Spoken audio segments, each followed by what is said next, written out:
Vamos a ver lo que dice Colosenses 1:15. En Colosenses 1:15 habla de que Cristo es imagen de Dios. Ahora bien, significa que Cristo es Jehová por el hecho de decir que Cristo es la imagen de Dios. No quiere decir que sea Jehová, aunque hay gente que sí malinterpreta. Pero bueno, ¿qué significa imagen de Dios? Se usa para representar, en este caso, a Jehová. En consecuencia, Jesucristo representó. Ahora bien, es como un espejo. Cuando uno se mira en el espejo, aparece la imagen, pero la imagen es eso, solo una imagen, mientras que la persona es aquella que se ve reflejada. Pero bueno, otro ejemplo, una moneda con la imagen de un rey. No es el rey, pero lo representa fielmente. La moneda representa al rey, en otras palabras. El rey puede estar en su trono, puede estar en su palacio, y la moneda que tiene el rostro de ese rey no es el rey, representa al rey. Ahora bien, ¿Cristo a quién representa? A su Padre, a Dios, pero Él no es el mismo Dios, Jehová. Son dos personas diferentes. Por otra parte, Él dijo, el que me ha visto a mí ha visto al Padre, en Juan 14:9. ¿Significa eso que Jesús es el Padre Jehová? No, no significa eso. Lo que da a entender es que Él dio a conocer perfectamente al Padre. Claro, porque Cristo es subordinado a Dios. En 1 Corintios 11:3 dice, la cabeza de Cristo es Dios. Pero si leemos todo el texto de 1 Corintios 11:3 dice, pero quiero que sepan que la cabeza de todo hombre es el Cristo, pero la cabeza de la mujer es el hombre, y que la cabeza del Cristo es Dios. Jesús, por lo tanto, distingue claramente entre Él y Dios. Por ejemplo, en Juan 17:3, esta es la vida eterna, dice, que te conozcan a ti, el único Dios verdadero, y a Jesucristo a quien tú enviaste. Acá Jesús está hablando con el Padre, en una oración. En consecuencia, Jesús se representa como enviado, como el Hijo, no como el Dios a quien él mismo oraba. Ahora, bajo el análisis de otro texto, Hebreos 1:3, ahí dice que él es el reflejo de la gloria de Dios y la representación exacta de su mismo ser, y sostiene todas las cosas con la palabra de su poder. Este versículo es muy importante porque define con precisión quién es Cristo y quién no es. No es Jehová. Cristo es Cristo, el Hijo. ¿Qué significa representación exacta? La expresión griega usada aquí es una marca, un sello, una impresión exacta. La idea de un sello y su impresión en cera, por ejemplo. Si uno imprime algo en cera o en un pedazo de cera, vamos a suponer que usted coloca la mano, su mano, en esa porción de cera y luego lo cubren con algún material. Por lo tanto, Eso representa su mano, pero no es la mano de usted, porque la mano de usted está en su cuerpo y lo otro es solo una representación. A eso se llama la impresión, que es idéntica en forma, pero no es la persona misma, o no es en este caso la mano misma. Entonces, hay que entender bien la diferencia de una cosa con otra, con otra. Esto comunica semejanza perfecta, no identidad personal. Una ilustración sencilla, un hijo puede parecerse muchísimo a su padre, por ejemplo, parecido en el rostro, en el carácter, en cualidades, pero no es la misma persona, no es su padre. Eso es exactamente lo que Hebreos, el texto que hemos leído, enseña sobre Cristo respecto a Dios. Vamos a ver la armonía con otros textos bíblicos. Jesús refleja a Dios, no lo reemplaza. Él dice en Juan 14:9, el que me ha visto a mí ha visto al Padre. Jesús revela a Dios perfectamente, no dice que Él sea el Padre. Cristo recibe autoridad de Dios. Dice en Mateo 28:18, toda autoridad me ha sido dada en el cielo y en la tierra. Si la autoridad le fue dada, entonces esa autoridad no es inherente de Cristo, es otorgada por alguien superior, que es su Padre. Inclusive después de su exaltación o después que Él sube a los cielos, se somete a su Padre. En armonía con 1 Corintios 15:28, el Hijo mismo dice, se sujetará a aquel que le sujetó todas las cosas. Por otra parte, Hebreos 1:9, aquí se menciona que el Hijo tiene un Dios sobre él. Entre comillas dice el texto de Hebreos 1:9, amaste la justicia y odiaste la maldad. Por eso Dios, ojo, tu Dios te ungió a ti, o sea, a Cristo, como el aceite, con el aceite, con el aceite de alegría más que a tus compañeros.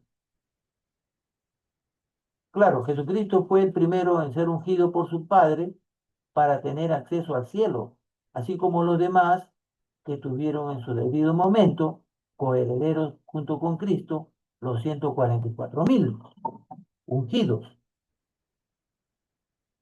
Muy bien, entonces de esta manera estamos viendo pues textos que armonizan uno con otro.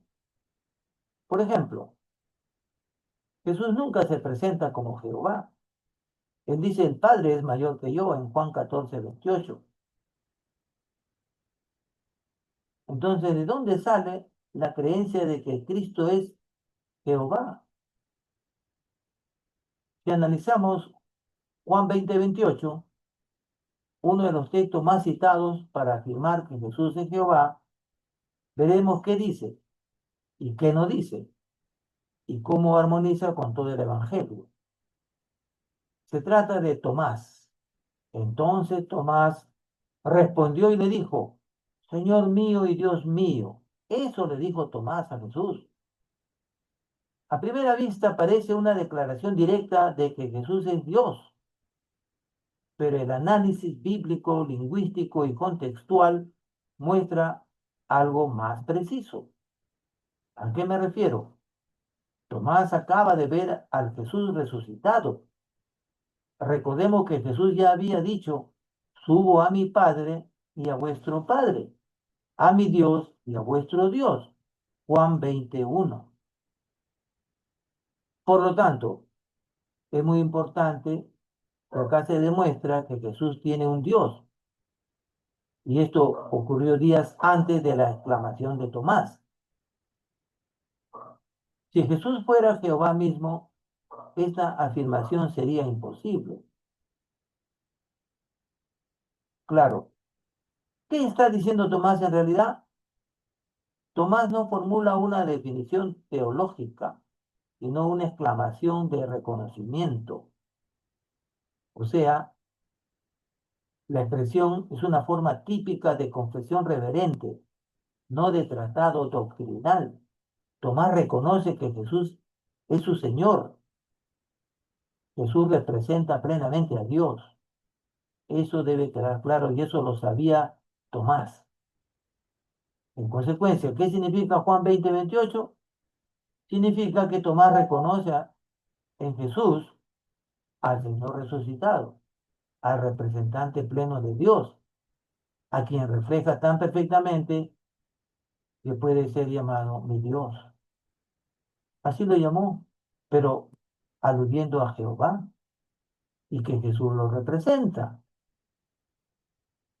Pero, por qué los trinitarios no pueden entender algo tan claro, tan fácil de entender? No es por falta de inteligencia ni de fe. En la mayoría de los casos, el desacuerdo no es bíblico, sino metodológico y doctrinal. Por ejemplo, un dogma teológico previo, porque fue establecida la Trinidad en el siglo IV después de Cristo. Se ha interpretado de esa manera.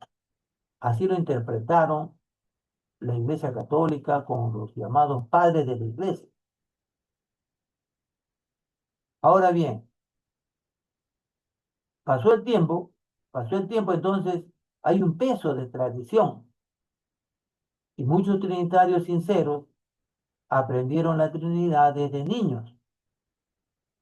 La consideran una verdad central. La Iglesia dice que es el fundamento de la Iglesia misma, la creencia en la Trinidad. Sienten que cuestionarla es cuestionar a Dios. Esto encaja con lo que dijo Jesús en Marcos 7:13. Invalidan la palabra de Dios por su tradición. El problema del lenguaje filosófico.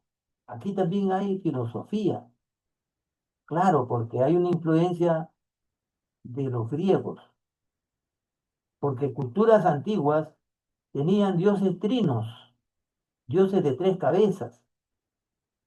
Eso ha influenciado en los llamados padres de la iglesia en el siglo III o IV para formar esa doctrina.